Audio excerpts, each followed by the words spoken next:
everybody. I'm Jesse, and welcome to another edition of Gen X Thinks. And today I'm going to talk about Florida Man, one of our favorite subjects here on Gen X Thinks. I'll go through, I'm going to go back into the past and to the origin of Florida Man and go year by year and hit the highlights each week. I'm going to try to hit do another year of Florida Man. You know, like this week I'll do 2010, and we'll go through like that. But before I get into that, I'm going to read you a poem that Raziel wrote. He's one of our members of Gen X Thinks. And you'll just have to forgive me for any inconsistencies in the timing, you know, the rhythm of the poem. I'm not a professional poem reader, but it's a really good poem. I really like it, and I figured I'd read it to y'all. Here it goes. Let's see, best way to do this here.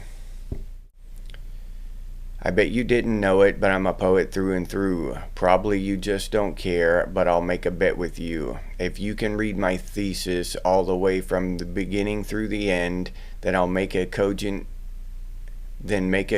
argument about how I'm wrong. I'll send $10 to you.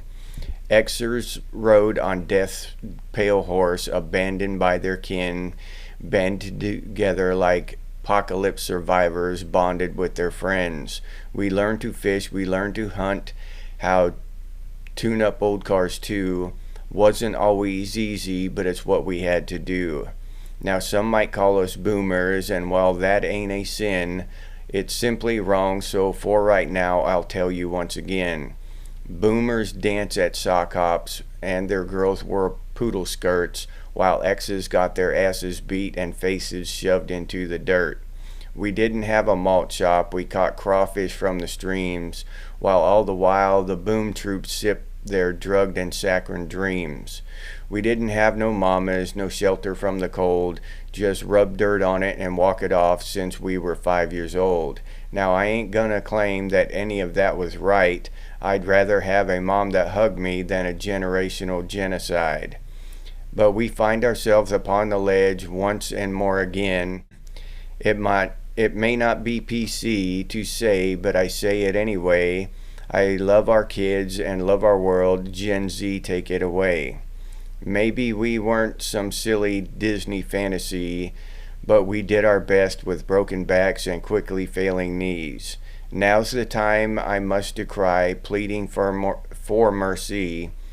Take your rebel yell and use it to send the old ghost to purgatory. Just please remember that our moms and dads, just please remember your moms and dads, we did the best we could for you.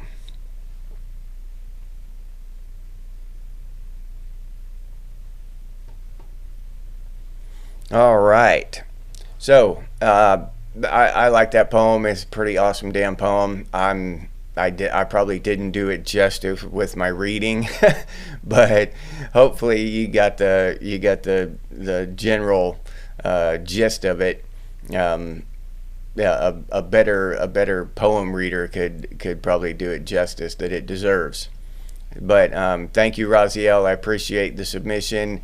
All kinds of cool Gen X shit in there, and you know I love Gen X, so thanks again, man. And for the first Florida Man, this is from back in 2010, the first Florida Man headline. Florida man throws alligator through Wendy's drive-through window. What is it? Somebody explain to me what it is with Florida Man and alligators, okay? What the hell? These crazy ass dudes down here in Florida, we've got some kind of obsession with alligators. And the thing about it is that it makes good headlines. You know, somebody threw a poodle through a Wendy's drive-through, threw a dog through a Wendy's drive-through, it wouldn't be that big a deal. But a small alligator, 4 or 5 feet long alligator, is about the same, as a dog, dangerous to people or whatever. It could bite you, but it's not gonna, drag you off. It only weighs about 60 pounds, 50 pounds, something like that. So there's not much difference between, in reality, physically, between throwing a 50-pound alligator through a window and throwing a 50-pound dog through a window. So, but for some reason, the alligator just the alligator makes it crazy, right? It's a wild reptile. So yeah, Florida man loves throwing alligators through windows and shit for some damn reason. I have yet to figure out. All right. Uh, Florida man calls 911 to complain that his roommate stole his weed.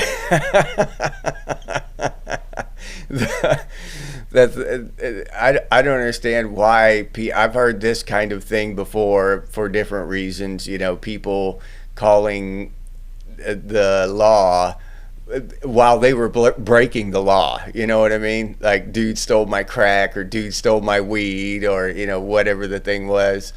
So yeah, I don't understand that shit. I'm sure the guy got arrested. I don't know if it doesn't say here whether he did or not, but I'm sure he did. If he's confessing to you know, possessing illegal drugs. So Florida man got arrested for got arrested while dressed as Spider-Man. He slapped a tourist with a hot dog.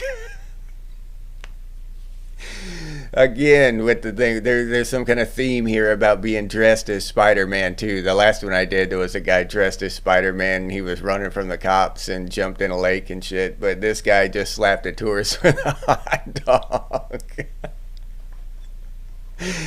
Oh yeah, we love our tourists down here, you know. Yeah, slapping with hot dogs while being dressed as Spider-Man. Yeah, you can't. It doesn't get more Florida than that, does it? Yeah. All right, what else we got here?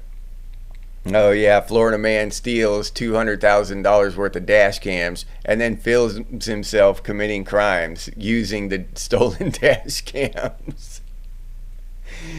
Yeah, not, you know, Florida man is not world renowned for, you know, splitting atoms and shit, and you know, doing rocket science and shit like that. So Florida man, kind of, you know, the kind of known for their stupidity. So that it's not surprising when you see him doing dumb shit and getting caught.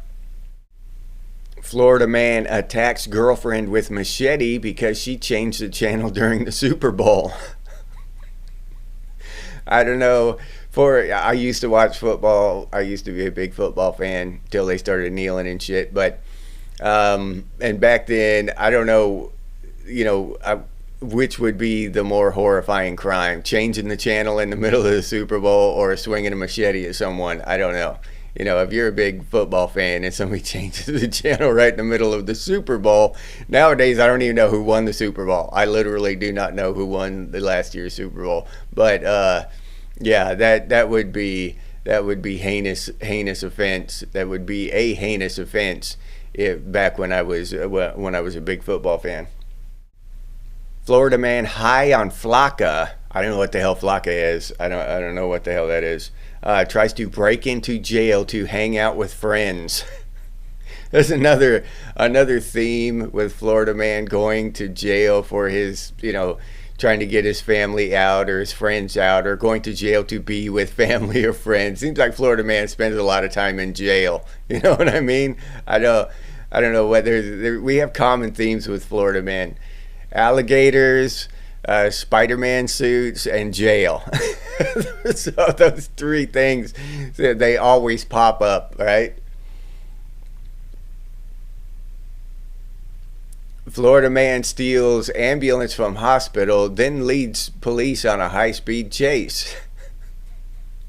So I don't get these crimes that don't have any profit. Most people commit crimes for profit. You know, they're trying to get money and shit. But just go joyriding in an ambulance. You know, I know I'm going to jail, but whatever. You know, just to go joyriding and to piss off the police, to have them chase you down in an ambulance until you run out of gas or whatever, or they pit maneuver your ambulance into a ditch or something, and then just go off to jail. I don't understand that shit. That kind of criminal activity is just baffling to me. You know, I understand people want to have fun, but there's a lot of other ways to have fun besides sitting in jail. You know, so yeah, unless it's some kind of statement to rage against the machine, to buck against the system, to steal an ambulance. I guess maybe, I don't know.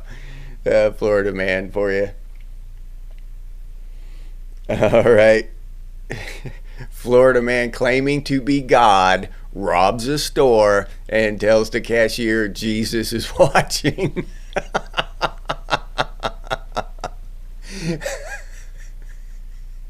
Give me your money because Jesus is watching you. Yeah, that's a pretty good, that's a pretty good thing to say to a cashier, a pretty good, reasonable thing to say to get them to give you their money. Jesus is watching you, like, as if not giving you the money would piss Jesus off, right? Like he's just gonna zap your ass with a bolt of lightning and call you back to heaven if you don't give the robber your money. So yeah, that's a pretty good one there. Claiming to be God. These Florida men, I think the main theme that runs through the Florida man thing is just straight up lunacy, right? Just straight up wackadoo. These dudes are crazy. And the last one is Florida man threw a live alligator into a car at a red light. Again with the alligators. Florida man loves throwing alligators through windows. It's real popular down here. We do it all. We do it all the time. Just throw a live alligator through a window. It's fun. It's a way to liven up a party or whatever. You just throw a live alligator in there. Little kids' birthday parties kind of slowing down. Go grab the alligator, throw it in the midst of those youngins, and to watch the fun begin. That church is boring. Throw a live alligator in there. There is really no situation that is not improved by a live alligator, and y'all know this. I mean, this is just common sense. But a lot of people up north and out west and stuff, y'all don't have the opportunity. You don't have live alligators just laying along the side of the road like we do in Florida. So you don't have the opportunity to spice up events with live alligators like we do. You're bored at a traffic stop. Hell, just grab the alligator. The light's taking too long. Grab your alligator and throw it into the car next to you, and turn your camera on, your phone camera, and film the fun. Throw that on your YouTube channel or whatever. Yeah, live alligator. It's the spice that every event is missing, and to add a dash of live alligator to any situation just livens things up. And to us down here in Florida, we realize that. You know what I mean? That's just a key ingredient to healthy living. Live alligators. Yeah, there's nothing wrong with that. Nothing at all wrong with live alligators. Yeah, for parties, all kinds of events, movie theaters, wherever. You can't go wrong, live alligator. So there we go. All right. Well, I hope you enjoyed this issue, this episode of Florida Man. I have fun reading these things. Next week I'll do another one. We'll find some more Florida Man headlines from the past, and I'll run through them for you. Maybe we'll have a few laughs. All right. I appreciate you watching. If you enjoyed this episode, please like, subscribe, and comment. If you'd like to support the channel, you can do so by clicking on that super thanks button down there, or you can hit that hype button. That hype button helps out. Please take a moment and click on that hype button for me. That's a new thing YouTube came up with to help small channels, and I appreciate YouTube for doing it, and I appreciate y'all for hitting the button. So thank you very much. If you'd like to support the channel by becoming a member, I'll leave that link down in the description, or you can head over to the channel page and become a member that way. I appreciate everybody here on the members banner for supporting the channel. Thank you so much for your support. I can't say enough about the members and all the support they give me, so thank you again. Once again, thank you, members. If you're interested in Gen X gear, we got some pretty cool stuff over there at Redbubble. Gen X Thinks and Gen X branded stuff, t-shirts, coffee mugs, stickers, all kinds of cool stuff. But I'll leave that link down in the description for any of you who are interested. If you can't or don't want to support the channel in any of those ways, you can always do so by sharing these videos on your social media. That helps out one hell of a lot, so thank you very much to those of you who do that. I really do appreciate it. If you have any ideas for future episodes of Gen X Thinks, please put those down in the comments. Or you can email us, and the email is genxthinks@gmail.com. And as always, stay frosty, Gen X, and I'll see you on the next one.